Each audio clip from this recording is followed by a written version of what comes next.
சிவபூஷணம் நகர் 3rd street Lokesh Holmes எதிரில் இருக்கிற compound 4 slab இப்போதைக்கு ஓப்பனாக தெரியுது. எல்லா இடத்துலேருந்தும் வர்ற தண்ணி இப்போ உள்ளே வர ஆரம்பிச்சிருக்கு. நேற்று இந்த ரோட்டில் தண்ணி இல்லாமல் இருந்தது. இன்றைக்கி ரோட்டில் தண்ணி ஓவர்ஃப்ளோ ஆகி இந்த பள்ளத்தில் விழுது. இது எதிர்க்க இருக்கிற காம்பவுண்டு ஒரு இண்டிகேஷன். 4 ஸ்லாப் இப்போதைக்கு தெரியுது. இன்றைக்கி தேதி 30 சனிக்கிழமை காலையில் 10 மணி. இருக்க மழை பெய்யும் போது லெவல் இன்க்ரீஸ் ஆகுதா இல்லையான்னு தெரியறதுக்காக இந்த ஃபோட்டோ எடுத்துருக்கோம். வீடியோ சிமெண்ட் ஸ்லாப் மொத்தம் 4 ஸ்லாப் தெரியுது. 1 2 3 4. போன மழையப்போ இந்த காம்பவுண்ட் அப்படியே ஓவர்ஃப்ளோ ஆகிருந்தது. இந்த லெஃப்ட் சைடு கார்னரில் இருந்த காம்பவுண்டும் தண்ணி லெவலும் ஈக்குவலாக இருந்தது. இப்போ இதே தண்ணி லெவல் மெயின்டைன் ஆகுச்சுன்னா தண்ணி வெளியில் அவுட்ஃப்ளோ போகுதுன்னு அர்த்தம்.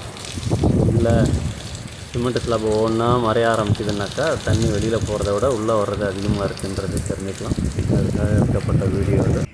இதுக்கு முன்னாடி எடுத்த வீடியோவில் இது ஒரு இண்டிகேஷனாக சொல்லியிருந்தோம், 4 ஸ்லாப்பு தெரிஞ்சதுன்னு.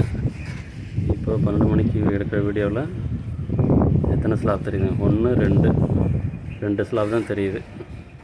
ஸோ இவ்வளோ தண்ணி லெவல் ஏறி இருக்குது. இது அப்படியே நவீன்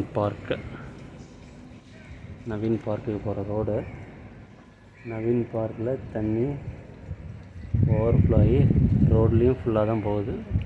ரோடும் தெரியல, பார்க் தரையும் தெரியல, சிவபூஷணம் தான் தெரியல. எல்லாம் வந்து ஒரே லெவலில் தண்ணியாக இருக்குது.